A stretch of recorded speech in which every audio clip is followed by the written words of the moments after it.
first we have to understand simple requirements. Because we have a language system, it can really hurt us, especially when people lie a lot. If people would be honest, we can use our language system and the system of all sounds to help ourselves and to increase ourselves, to improve ourselves, to make things better in the eyes of all people. When things grow, flourish, happen good in nature, people are smiling and having a good time, and everybody can agree upon smiling as a good thing.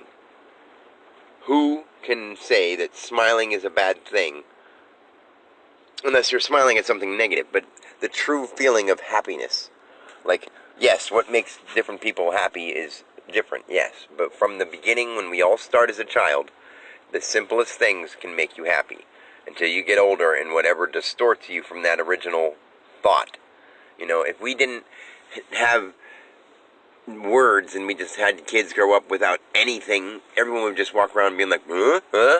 You know what I mean? But since we have the structure of words, it's a plus, because that way we can communicate and understand each other somewhat, at least to the extent of how much we're honest, you know? And if we work on being completely honest, words can be amazing for us. I mean, because we understand each other better than some things, they sort of communicate without words because they've learned how to. If they could do it the way we do it, they'd probably be more honest, or maybe they would lie if they could, because once they could understand they could lie to get their way, they probably would too.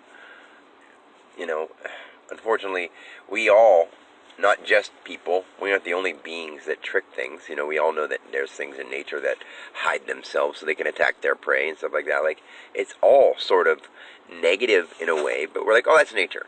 But even things within nature are doing things, quote unquote, wrong because they're confused as well.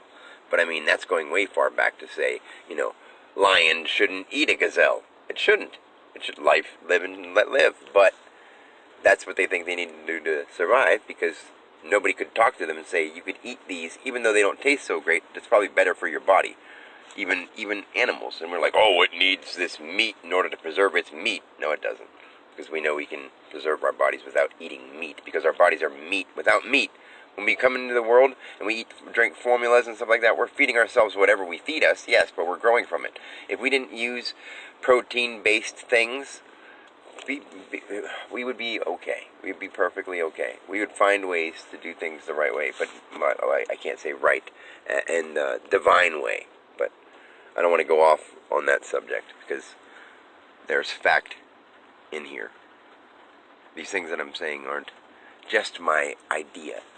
The reason that we learned how to talk was so that we could organize and understand each other. But, you know, we could easily go back to, or easily work towards a way. I can't say go back to, because I'm just sure as soon as people started learning how to talk, they started lying. You know, so if we could easily work towards a way of being honest with each other, mutual honesty would be a beautiful thing in the world. But it would take a lot of effort. It would take a lot of admitting things that you've lied about for a long time. And that hurts. Especially when you bring it up to yourself. I mean, I know, because I've done it with my whole life. I've gone through all lives that I've had, and all lives that you guys have had. Like, I know that sounds silly to say, but when you realize that we are one being living this eternal now through all eyes and all things, and once you experience that, I know that I'm you, but I'm communicating as Dan through Dan's body. You know, of course, because that's who Dan is. But Dan's more than that, because he's just one of the gagillions of things out there that are experiencing now through the forms of what we are. Not what we call the word what, and what we say words about stuff. Like, yes, the grass is God too. The rocks are God too. All the things that we've mixed up of little pieces of this and little pieces of that and little pieces of this are all God too. But they're all so broken up in little pieces, you know, like, it's like God broke himself up into pieces, and then we came and broke those pieces up into more pieces. So we scattered them around more and diluted it and messed it up. But we didn't mess it up. We actually saw how far it could go, and he loves that. But now we just need to work on the invisible stuff. The hatred, the emotions, the stuff we have built up inside of us. We have to get that out of us and let that go and let love be the guide. Not have a government that fears losing money so they get rid of people that are really truly helping. If somebody was here to heal things and was going to put big business out of operation, government would find a way to silence them and kill them because of fear. We need to have enough people out there saying, hey, we're helping, and the government needs to back down. Then the government needs to, and they don't need to fight back. What would fighting prove anything? Fighting would prove that they're fucking wrong. Trying to lock somebody up for doing the right thing for human nature and for nature period, for existence, is asinine.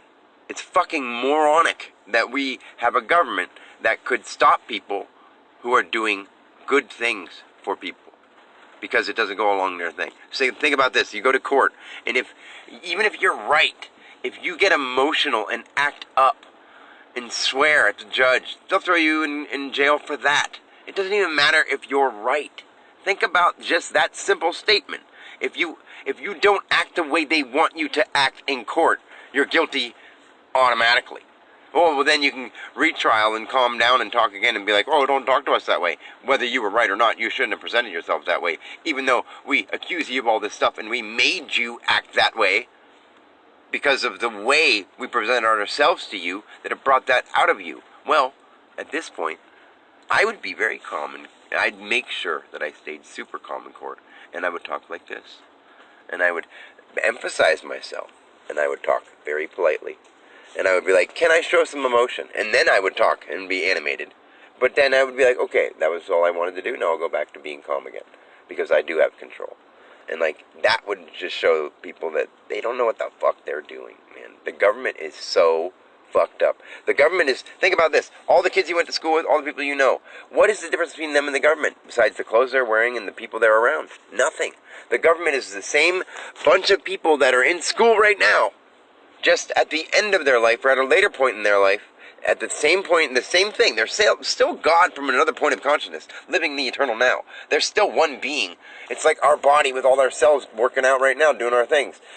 When the lights turn on in the city, what is that? That's like your arm lighting up with energy, or your body is functioning the way it functions on its own without you knowing. Like, everything that's going on in the world is going on in your body. The space that you see out there, the unknown, the sky, the stars, that's basically your brain on top of your head behind your eyes that you can't see. That you don't understand. I mean, it's just a comparison, but it's the way that we visualize them, the way we see them, the way that we actualize them in this real world structure. Anyway, I went off a little bit, but all this stuff is very important for people to know.